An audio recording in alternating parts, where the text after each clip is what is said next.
EPA meteorologist Bobby Martin here with your outlook for July 8th, 2024. It is Monday. We're back to work, and Kinsley's Family Market in Broadheadsville, Monroe County, Pennsylvania sponsors the Monday video forecast.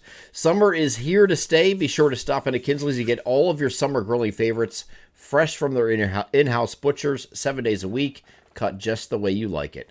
They have steaks, burgers, and pork chops to fill your grill. In seafood, they have salmon fillets, lobster tails, and crab legs. And don't forget, the best of produce season is always available year-round. If you're heading out to a party this summer and don't want to cook, just call their catering department and order up your favorites. Come celebrate summer with Kinsley's ShopRite, the world's largest ShopRite, located at 107 Kinsley's Drive in Broadheadsville, Monroe County, Pennsylvania. Proud sponsors of the longtime sponsors of the Monday video forecast. So we have a partly cloudy day, very hot, very humid. Humidity was taking a step back yesterday. Unfortunately, it's coming right back here today, and even more so on Tuesday and Wednesday. I think what we had on, if you can recall, what it was like on Saturday or Friday and Saturday this past week, it's going to be the same thing on Tuesday and Wednesday. Today, you're going to have the humidity come up, not quite to that level, but it's still going to be pretty hot and humid regardless. Temperatures see above me 90 to 96 is the temperature spread today, and tomorrow 92 to 96. You will notice we have the thunderstorm icon on both days, and that is in large part to the fact that it's going to be so high with the dew points, and I never trust dew points over 70 degrees because you get that high. I mean, you don't need any kind of trigger mechanism to really get storms or a pop-up shower. Just it's so hot and so humid that it really doesn't matter. You really don't need a trigger mechanism to do that. The slightest little breeze will get a little pop-up to occur. These are the dew points today, either side of 70 degrees today. Once we get into Tuesday, it's even worse. Here's Tuesday afternoon. You get temperatures, dew points in the mid-70s. That's ridiculous levels, again, like we had last Friday, Saturday, okay? So, unfortunately, I'm going to be dealing with that again on Tuesday and Wednesday. Most of that time is just partly cloudy, though. And most areas will not see anything at all. Here is so it's a stray shower today, about 20% chance at any given location for anything to pop up. And it's not much. Here's something out here in central PA, and it kind of here's another one right here. This is today, okay? So there's not much activity today on the NAM. And the same thing here on Tuesday. Again, just an isolated. You might get a breeze off the ridge here, get something to pop up and hopefully save the day for you. But otherwise, it's partly cloudy. So most of the area is going to be dry each of the next 2 days. Partly cloudy skies, hot, humid conditions, and it's not going to be a very great time to be outside.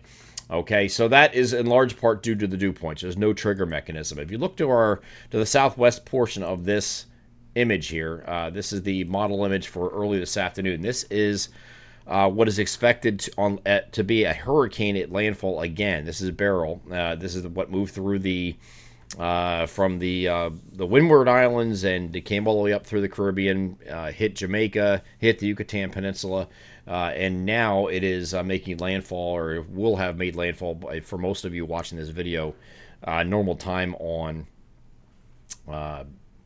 Monday. Okay, so but the big difference between the last video I did is that this is much farther to the north than it was before. I'm going to change this to a different color so you can see what this is doing. So I was expecting something maybe just north of Corpus Christi near Rockport is what I was talking about in the last video I did on Friday evening. Well, the latitude of where it is right now is already right here. Here's the center of circulation right here.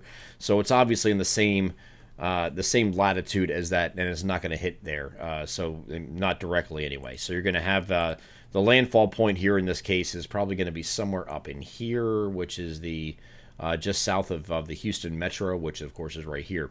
So because it's farther north, that changes the trajectory downstream of where it goes and the eventuality of where it goes. So we're looking at maybe having some beneficial rain from this, enhancing some already existing storms over our region on the outer periphery, high pressure to our east. Here at the end of the week, this is no longer looking like it's going to be the case for most of the area, unfortunately. Okay, so this is going to take a different path because of the fact that it's coming up further up the coastline, and it's going to be up here just south or southwest of Galveston, it looks like, is when it makes landfall. So this is a live look at the radar at the time I'm recording this, but will have already made landfall by the time we get to Monday morning. And this will, again, where it made landfall makes a difference for where it goes downstream. If the ejection point is farther north, that means everything else is going to go farther north too. Look where it goes. Instead of being over the Tennessee Valley, it's now going to be over the Ohio Valley with its remnants at that point. So we will get something in here. Again, just the isolated stray stuff here each of the next 2 days. Here's Wednesday. There's the opportunity across maybe areas north of I-80 to have some scattered showers and thunderstorms in association with a post-tropical Beryl at this point. So we'll see if we have any luck for those areas further north, but the rest of us doesn't really get into too much here on Wednesday. And then this moves off to the north and east, and that is out of the discussion at that point. So the only thing you have left is maybe some isolated and widely scattered thunderstorms across mainly your eastern and southeastern areas, and that's going to be on Thursday.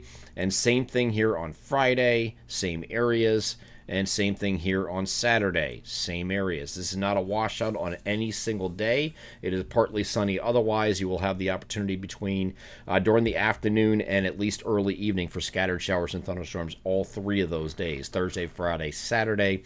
It does look like this moves off here on Sunday to give us a partly cloudy day and temperatures back into the 90s. I say back into because we're going to be these temperatures above 90 to 96 today, 92 to 96 on Tuesday. Pretty much the same spread here on Wednesday.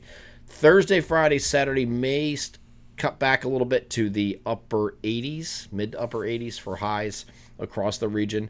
And then we'll go right back into 90 or above by the time we get to Sunday. So this is the pattern. We talked about this in the last video that, the pattern is going to be like this for a while. This is the hottest time of the year, climatologically speaking. And, July and August are typically featuring very hot conditions, very humid conditions. So if you're looking for, some kind of break, you're going to have it in the form of something that we had yesterday, where it was still 90 or better, but at least you had the humidity a little bit lower, and it was a little bit more bearable to be outside. A good pool day, and you could breathe at least a little bit. But when you get into this stuff here, with these dew points in the mid-70s like we had Thursday, Friday, we're going to have again Tuesday, Wednesday this week, that's not really that bearable to be outside. If you have to be outside, I feel for you, because it's not really something you can control or avoid, because you're making a living being outside, and I understand that. But this is going to be, just make sure you're taking plenty of breaks this week, rest breaks, and drink plenty of water, wear light colored clothing, and stay in the shade wherever you can. Take some breaks, air conditioning, whatever, because this is not very good to be outside working in or exercising. And if you're going to do exercising, do it very early in the morning. This is not we've been through this already with several heat waves already, but this is when you start getting mid-70s dew points like you get in July and August. This is more common. You add that with the mid-90s temperatures, and it's just not a good recipe for anything beneficial for you at all. So take breaks where you can, so you don't have any heat illnesses. We don't need any of that stuff. But it does look like we have some, at least for our southeastern areas or on the outer periphery of that high pressure. We're going to have some scattered shower and thunderstorm activity. Might save the day in that Thursday through Saturday time frame. And again, Wednesday looks like it's just going to be our northern areas. We'll continue to watch this. So right now, I don't see anything that's suggesting much of the area gets into a whole lot of this from Beryl as it moves off to the north and east, but it's unfortunate because we could have used the rain, right? But we'll have some more opportunities here in the late week period and the first part of the weekend, and then Sunday it looks like we'll be back to partly cloudy skies and temperatures back into the 90s. I'm EPA meteorologist Bobby Martins. That is your outlook for July 8th, 2024. Have a great Monday.